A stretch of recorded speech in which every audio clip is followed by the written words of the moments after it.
কি করে ছোট নদী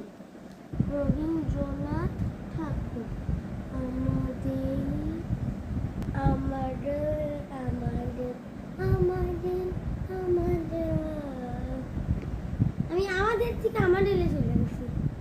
এই পড়ায় আমার হতো না কি করার আছে একটু পিকতে পিটে কইরা লিখ तू मेरा है दिल बच्चों तू मेरा है दिल तू मेरा है दिल আমি খালি বাপটি দেখতাছি কেমনে কইরা ওই পড়াশুটটা আমি করতেছে পড়তে বলে হ্যাঁ গান মনে মা পড়তেছি আমি ভালোই ছাত্রী তুই খালি করতেছিস পড়